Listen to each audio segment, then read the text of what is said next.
Yeah. Torah.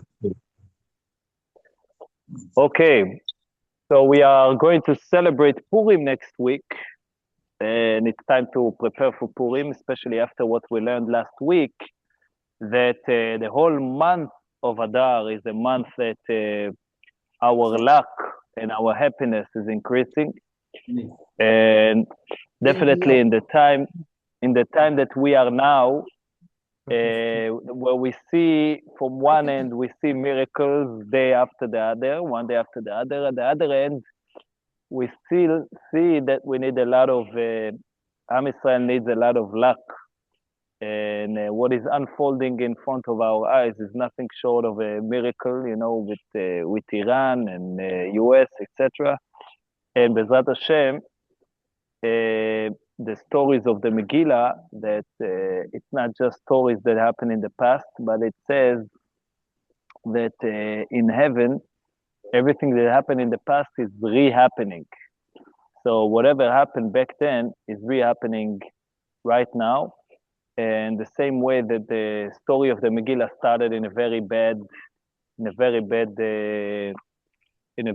way for the people of Israel, and it was the first time in the history that we got a decree of complete annihilation, men, women, children, elderly, and across all the world, even Hitler, יימח שמו, even though he tried, that was his dream, the final solution was his dream, but he did not control all over the world. He only controlled a big portion of the world, but not the whole of it.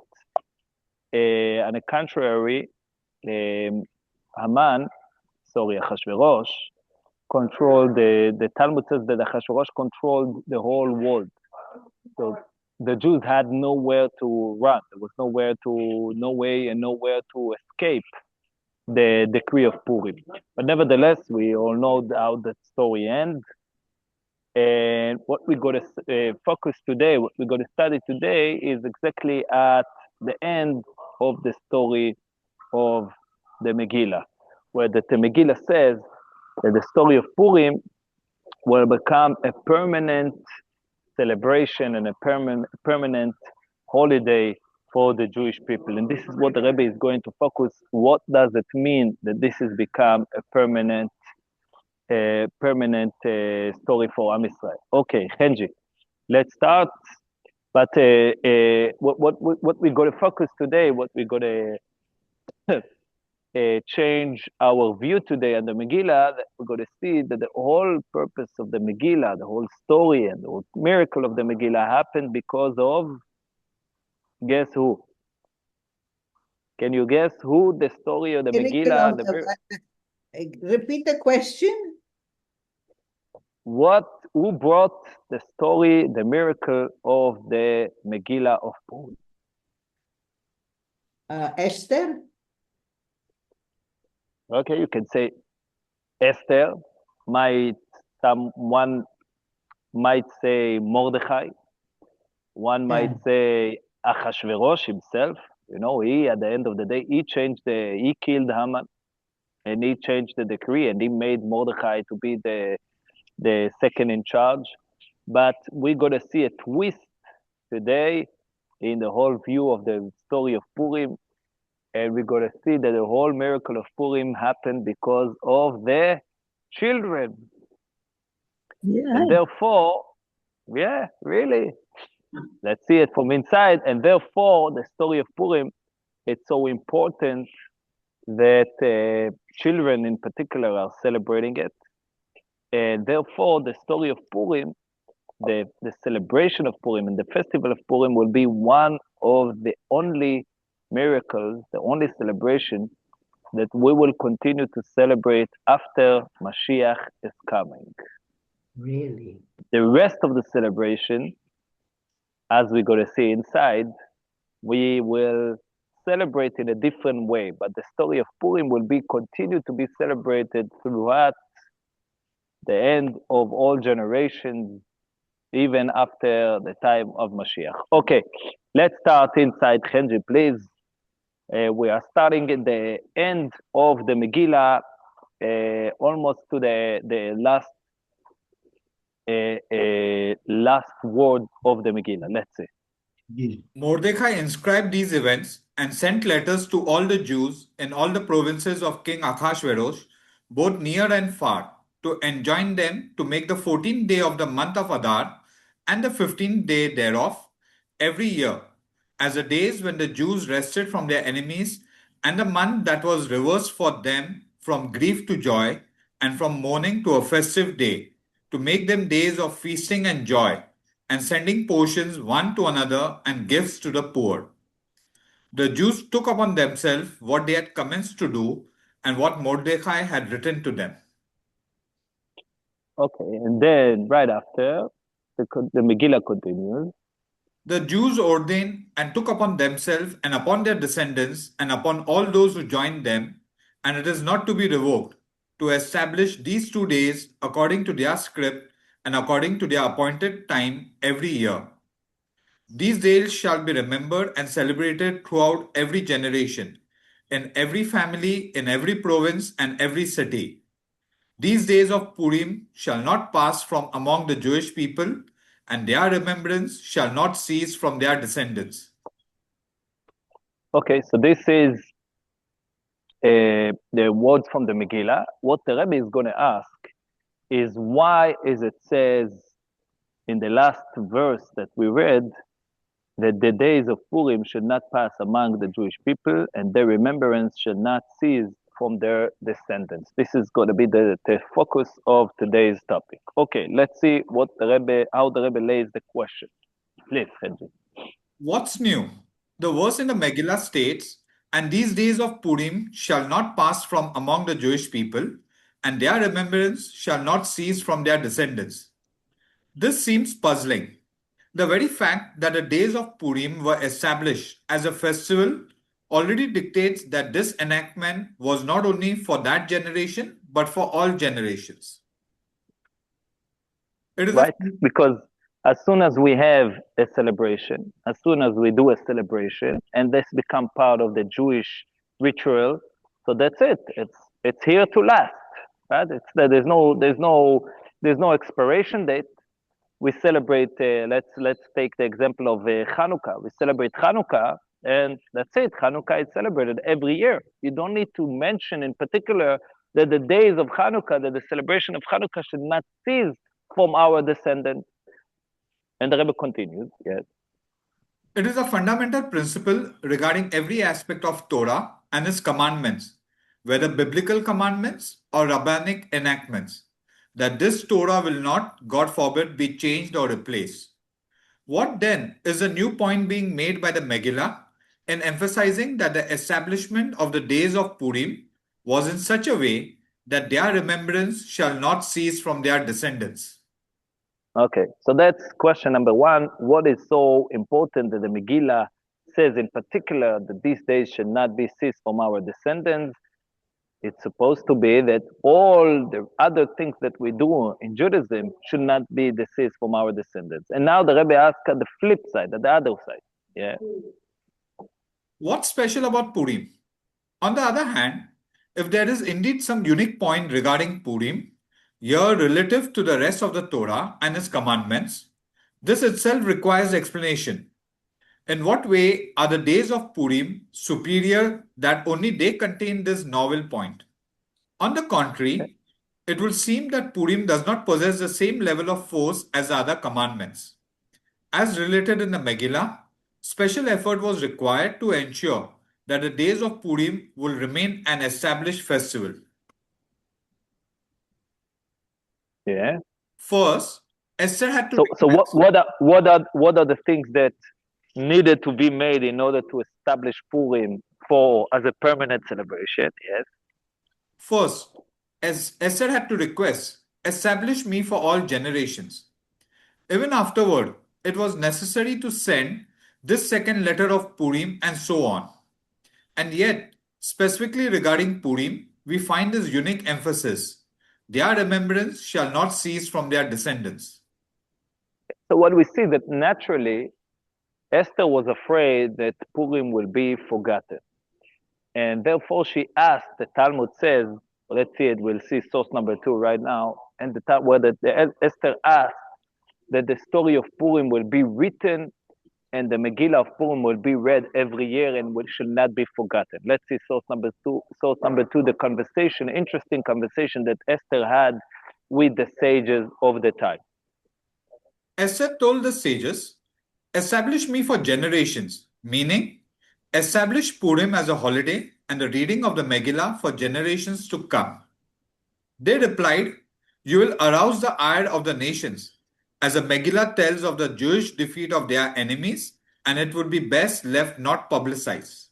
She responded, "It is already written in the royal chronicles."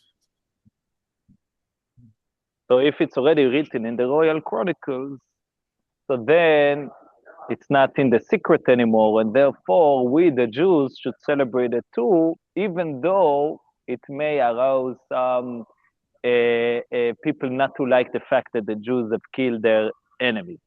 And then when we move to the Megillah, we see that it actually happened, that Esther, not only the year that they finished with the story of Purim was a year of celebration, and then it was enacted for generations, but no, Mordechai needed to send again the story of Purim, the Megillah of Purim, send it again to all the Jewish people and make a special request for all the Jewish people to re-celebrate Purim for generation. Let's see, source number 3 is again from the Megillah. This is from the end of the Megillah. Queen Esther, daughter of Avichail and Mordecai the Jew, wrote down all the acts of power to confirm the second Purim letter. He sent letters to all the Jews, to 127 provinces, the realm of Achashverosh, words of peace and truth, to confirm these days of Purim in their appointed times, as Mordecai the Jew and Esther the queen had enjoined them, and as they had ordained for themselves and for their descendants the matters of the fast and their cries. Esther's order confirmed these matters of Purim, and it was inscribed in the book. Which this is the book that we have until today, that we read until today, the book of Esther, the Megillah of Purim. But come the Ibn Ezra, source number 4, where the commentator, and he explained, like, why was it needed to send the Megillah of Purim the second time? Why wasn't it enough the first time, right? All the Jews were very happy that they were saved. Why was Mordechai needed to resend it again and to ask him to celebrate it? So it said something very, very interesting. Source number 4. The Jews observed Purim for several years and then neglected it. Mordecai therefore asked the queen, who had more authority, to write to the Jews to observe it annually. The Megillah testifies to this. Esther's order confirmed these matters of Purim, for without that order, it would have been forgotten. Wow. So see, even a story, just remember it for yourself, even a story like Purim, without a special order, will be forgotten. And think to yourself, how many of the Purim, your own personal Purim, how many of your own miracles that happened to you, and when the time that the story, that the miracle happened to you, you were sure that you will never forget it for the rest of your life, and within little time here, something happens, life continues, and you forget it. Therefore, Mordechai needed to enact a special enactment that the story of Purim, such a story of saving of the entire Jewish people, will not be forgotten. So what we see is that there is something in particular on Purim that Esther and Mordechai, they wanted this Megillah, this story, this miracle to be remembered more than all other miracles. It was something special that does not exist in all other miracles. And now, as we're going to see from the Midrash, from Maimonides, soon we're going to see from Maimonides, that all the stories and all the books and all the prophets will be cancelled for the time of Mashiach, aside from the story of Purim, aside of the story of Esther. So the Rebbe is going to build on it. Let's see inside. The answer to this question is stated explicitly by the sages, who derive from this verse that even if all the other festivals are to be nullified, the days of Purim will not be nullified. So the Midrash says, yes, source number 4 or 5. 4, yes. Rabbi Abahu said, "What did Esther do when the Jews were in distress? She called a party for Akashverosh and Haman and got them drunk with wine. Haman thought she was honoring him, but didn't realize she was laying a trap, acquiring her nation forever. She set a table in this world and in the Messianic age. This refers to the good name she acquired for herself in both worlds, for all holidays will eventually be abolished except for Purim. As the verse states, Wow.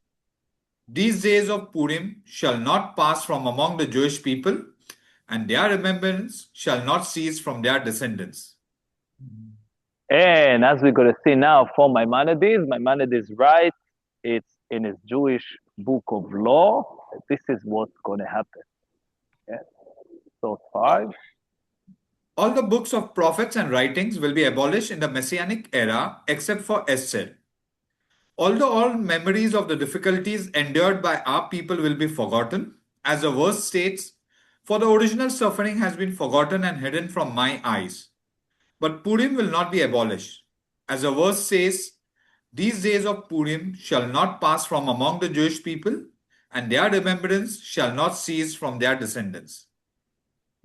And I know the question you have in your mind. What do you mean? The whole Torah, the whole prophets, everything is going to be abolished? What we just read in the beginning that something that is part of the Torah will last forever. זאת התורה לא תהיה מוחלפת. The Torah will not be changed. So how come Maimonides says that it's going to be abolished except of the story of Purim? So we're going to see that this question is a question that been asked by many Jewish scholars, and many Jewish scholars did not know how to answer this, like how to correlate Maimonides and the Midrash we just said that the story of Purim will exist for all generation and not other books. They did not know how to answer it. And Hasidus, in particular, the Alter Rebbe has a very, very, very unique answer to this question. How to fit from one end that the Torah will remain forever, and at the other side, that all other books except of the story of Purim will be abolished. How do we fit these two things together? Let's see inside. However, the matter still requires explanation. There is an obvious question. How can it be said that all the festivals are destined to be nullified? Is it not a fundamental principle that the Torah will not, God forbid, be changed or replaced? Yeah. As we're going to see, yes, source number 6 from the Rashba. The Rashba was one of the greatest Jewish sages, and he is confused about it. Let's see.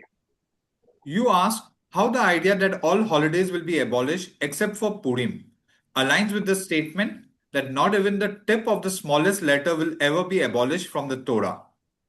I have heard many explanations offered for this teaching, but none have satisfied me. Please explain Wow. it to me. None has satisfied the Rashba. The Rashba is confused. What's going on? From one end, you say that the Torah is eternity, and what is written in the Torah is eternal. And on the other way, on the other side, we say that only the book of Esther will remain and all other prophets will be abolished. So you're going to see how we're going to find now the answer from the Hasidus, from the Tanya, and you're going to see how the richness of Hasidus, how when you learn Hasidus, it throws so much light into even study of Torah that will change your perspective. Let's see inside. We must adopt the understanding that the sages don't mean that the festivals will be completely abolished in the sense that they will no longer be celebrated then. Rather, the meaning is that the joy of the festivals will not occupy a significant place in the Messianic era. The joy of the festivals, appointed times for rejoicing, is a limited and defined joy, which is why it is associated with the festival offerings brought in a specific and limited number. Yeah. Consequently, in the Messianic era, when there will be immense and unlimited joy, an eternal and all-encompassing rejoicing, the limited joy of the festivals will not be able to add anything. This is similar to the expression. Wow. It's- Yeah. This is similar to the expression, what benefit is a lamp in a broad daylight? The precise wording is what benefit, for the light of the lamp does exist. However, it accomplishes nothing. It does not illuminate its surrounding. For this reason, the phrase, the festivals will be nullified is used, since their joy will not accomplish anything in the future Messianic era. Wow. You see how the whole thing changed? You'll celebrate it, but because you in the Messianic era where celebration and happiness and joy is the state of mind, is the natural state of mind. So what do you add to it? You put another candle, but it's a daylight. So another candle in the daylight doesn't change anything. So therefore, the festivals will be celebrated. We will celebrate Hanukkah. We will celebrate Rosh Hashanah. We will celebrate Sukkot, right? Because the Torah cannot be changed. The Torah will not be amended. The Torah will not be replaced. But at the same time, even though we will continue to celebrate them, it's going to be like any ordinary day because we already in the state of mind of happiness of Mashiach. But Purim is different. Purim, even in the Messianic era, even at the day of celebration forever, right? At the day of Mashiach, imagine you are not confused anymore. You don't have any physical pain. You don't have any spiritual pain. You don't have any confusion. You don't have any bills to pay. It's the promised times, right? But even then, Purim will be adding happiness and celebration. Let's see the twist, and that's the whole point of this class. Let's see. It follows that the unique quality of the days of Purim, which will not be nullified, is that the joy of Purim is so great that it will not be overshadowed even in the time of Mashiach, which is described as being a time of everlasting joy upon their heads. Not only will it still have a place then, but it will have the power to break through boundaries. Just as joy breaks through barriers, even the boundaries still possible within the state of everlasting joy upon their heads. Wow. So there's going to be an everlasting joy, and Purim will break these boundaries of an everlasting joy upon their head. Okay, so now we're even more confused. Like, what is so special? What is so unique about Purim? That Purim takes this quality and this atomic energy of joy that overpowers all other happiness. Let's see. This raises the question, in what way is the joy of Purim superior to the joy of the three pilgrimage festivals? Their joy is also connected with the most fundamental matters. Passover, the time of our freedom, Shavuot, the time of giving of the Torah, and Sukkot, the time of our rejoicing, the harvest festival. Why is it specifically the joy of Purim that will remain in full force even in the Messianic age? Okay. So now, says the Rebbe, the children are the future. It's all thanks to the fact that Purim is specifically especially associated with children, and this is different. This is what differs Purim from all other festivals. Let's see inside. This unique idea that the days of Purim will not be nullified in the Messianic age is derived from the verse, and their remembrance shall not cease from their descendants. It therefore stands to reason that the explanation for this is also hinted at in the wording of this very verse. The key point lies in the verse, their descendants. In this verse, their descendants refers to the Jewish children. If the word here simply meant their offspring, it will add nothing to what was stated earlier in the verse, "These days shall not pass from among the Jewish people." What does the conclusion of the verse, "and their remembrance shall not cease from their descendants," add? Therefore, it must mean not only that they shall not pass from among the Jewish people, but that their remembrance shall not cease even from their descendants, that is, from young children in the literal sense. Not only continued generation, but even people of a young age. Zar'a means something small, like seeds. So Purim is not only to be eternal in all generations, but even with young people at a very young age when they are still seeds. Why is Purim so connected with children? This is an important concept unique to Purim. Although every Jew, man and woman, is obligated in the entire Torah and its commandments, and this Torah will never, God forbid, be changed until the end of all generations, the obligation to observe the Torah and its commandment applies only to someone who has reached the age of legal responsibility. By contrast, the celebration of Purim applies to every single member of the Jewish people, even to their descendants, those who are still minors. Wow. But this itself requires explanation. Why is it that specifically the days of Purim apply even to their descendants? The children secured the victory. We can understand this based on the Midrash. Okay, so now we're going to have the Midrash and we're going to see how the whole story of Purim, the whole miracle of Purim happened, not only because of Esther, not only because of Mordechai, but particularly because of the children. The children are the one who brought the miracle of Purim. And therefore, the story of Purim is specifically associated with children. And therefore, because it's connected with children in particular, it will be remembered forever, even at the time of the Messianic era. That's inside what the Midrash says. Now we're going to have a little bit of the behind the stage of the story of Purim. So we have the Megillah of Purim that we read every year, but that Megillah only tells us a little bit of the story. There is a lot of behind the scenes that the Megillah information, stories that the Megillah is not shared with us, does not share with us, and it's shared with us in the oral Torah, some in the Talmud, instructed Megillah, and a lot of it in the Midrash, where our sages tell us all the behind-the-scenes story of Purim. So this is one of the very important and very famous behind-the-scenes stories of Purim. Let's see. At the moment when those letters of the decree were sealed and placed in Haman's hands, he went to rejoice, together with all his associates. They encountered Mordecai walking ahead of them. Mordecai then saw 3 children coming from school, and he ran after them.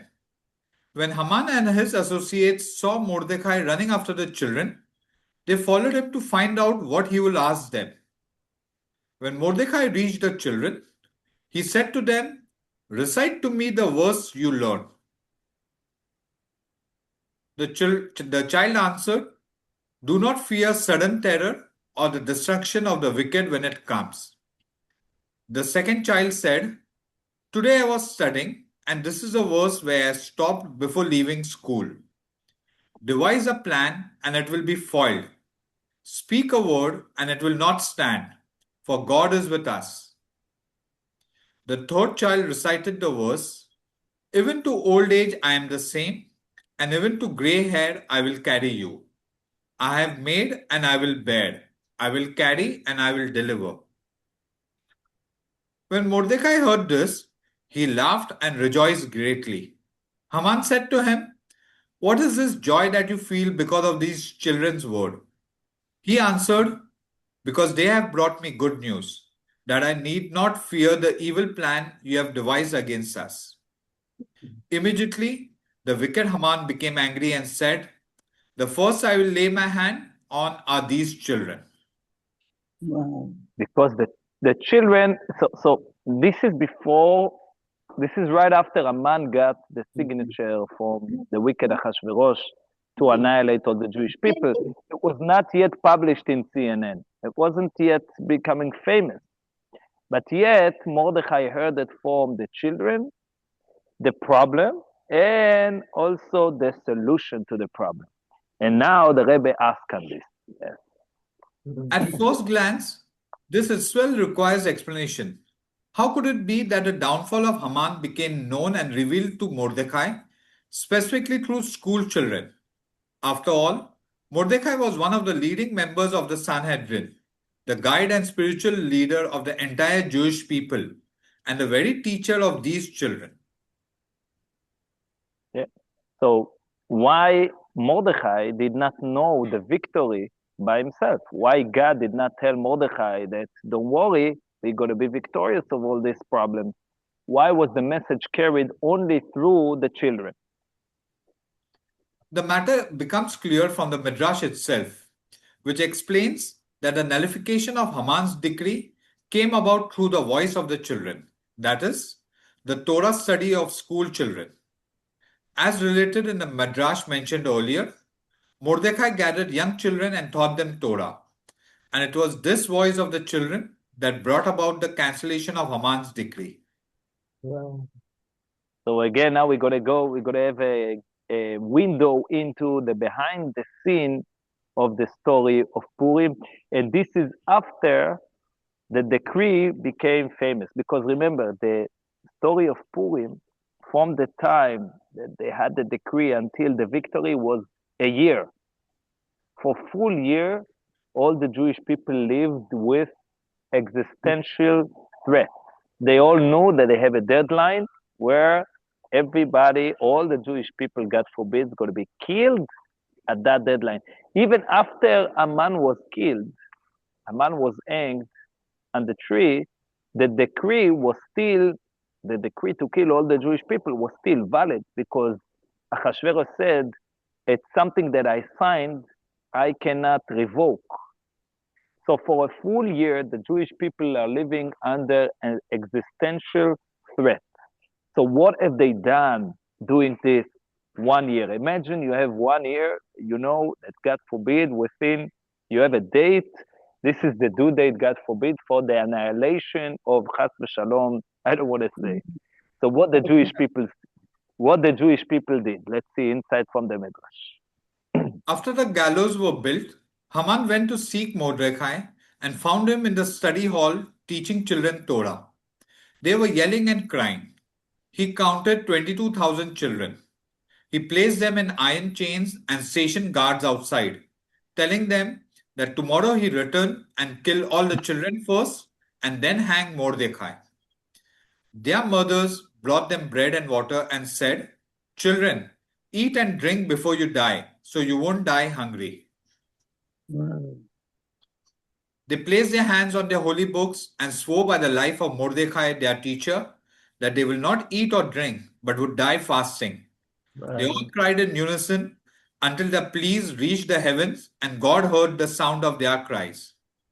At that moment, God's mercies flowed over, and he rose from his throne of judgment and sat on the throne of mercy, saying, "What is this noise I hear, like goats and kids?"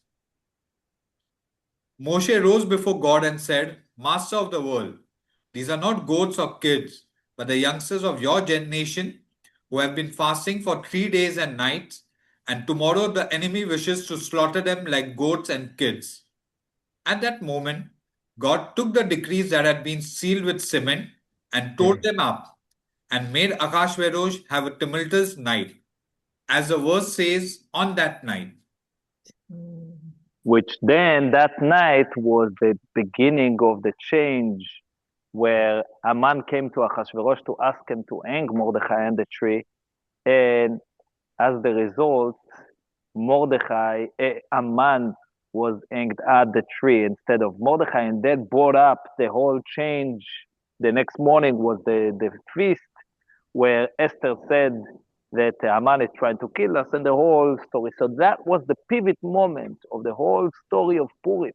The pivot moment, the miracle, where the miracle started to be revealed, was all because of the 22,000 Jewish children who swore that they will be continued in rest and they will not leave Mordechai, and they will continue to be together, study Torah together with Mordechai. So what we see is that the whole miracle of Purim happened because of young children, not because of all the super, smart guys and the political connections and, all those who had connections and that. No, just because of the 22,000 children who devoted their life with self-sacrifice to continue with Mordechai Yehudi and to continue their relationship with God. That's it. The reason for this is that the eternal survival of the Jewish people depends specifically on school children, on their descendants. As the verse states, from the mouths of infants and nursing babes, you have established strength to silence the enemy and the avenger. This is why Haman's decree was connected specifically with the children. The Midrash relates that when Haman heard the verses they recited, do not fear, take counsel, and even to old age, he immediately became angry and said, the first I will lay my hand on are these children. When it was seen above that the school children were conducted themselves properly, thereby guaranteeing the continuity and eternal survival of the Jewish people, Haman's decree was automatically nullified. This also explains the connection between the two ideas in the verse.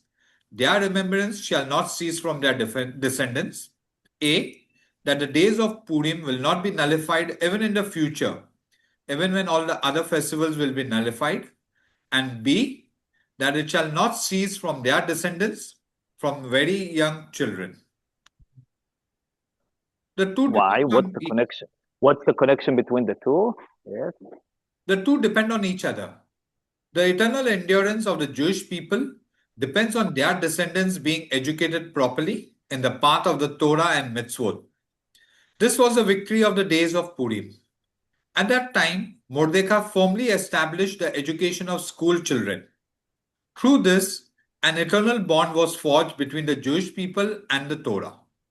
For this reason, it is specifically the days of Purim that endure eternally and will not be nullified even in the Messianic age. Wow. So what we can take out is that even at the time of Mashiach, even at the time of the Messianic era, the reason why we got to this time, the reason why we all, Bezrat Hashem, is going to be, we're going to merit the coming of Mashiach today, it's only because of young Jewish children. And when young Jewish children are educated to continue the tradition, to continue the connection that we have with God and with His Torah and with the mitzvot, this is what carries forward the Jewish generation, the Jewish people and the Jewish faith from generation to generation. And therefore, because this is the key, Jewish children are the key for the continuity of Am Israel. Therefore, even at the time of Mashiach, we're going to continue to celebrate that connection because those are the key things that brought us to the coming of Mashiach. Key point, Kenji. The Megillah emphasizes that the days of Purim will never be nullified. This raises a question: in what way is Purim different from all the other mitzvot of the Torah and enactments of the sages, which are also eternal and never nullified? The Midrash derives from the verse that in the time of the redemption, all the festivals will be nullified except for Purim, and so rules the Rambam. But how can this be if the Torah will never change or be replaced? Hasidic teachings explain that this does not mean that the festivals will be abolished. Rather, the joy of the redemption will be so immense and unlimited that the joy of the festival will pale in comparison and will not be felt in the same way. The joy of Purim, however, is so great that it will still be felt even in the days of Mashiach. Still, what distinguishes the joy of Purim from the other festivals? This can be understood with an additional introduction. The words, "and their remembrance shall not cease from their descendants," allude to young children. Although all mitzvot technically apply only after bar mitzvah, Purim is uniquely connected to small children. Why? Because through them, Mordecai knew that the decree would ultimately be nullified. And indeed, it was specifically through them that the harsh decree was overturned.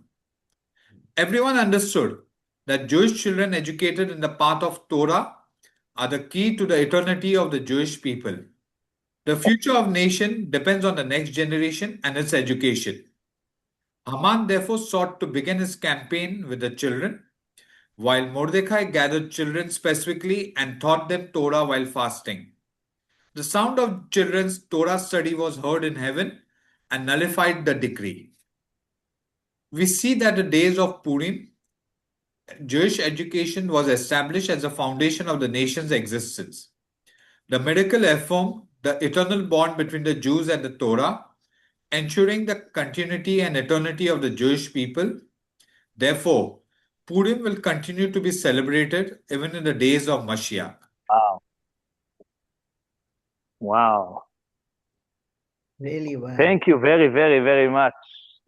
Now we have a whole new view on the story of Purim, the story of the Megillah, and what led to the greatest miracles of all time, and why this is ensuring the story that happened over 2,000 years ago. It's ensuring that we, in our days, will be celebrating the greatest miracle of all, which is the coming of Mashiach, because that bond, that connection that started with the Jewish people, with the Jewish children, through Mordechai HaYehudi in the days of Haman's decree, and the Jewish children, they gave up their life to the connection with Mordechai, to the connection with God.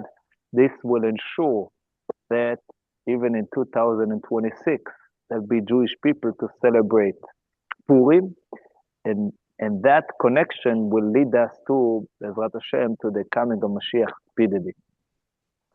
Thank you very much, Henji. Welcome. Amen. I am, one second, I don't know how to stop the recording here.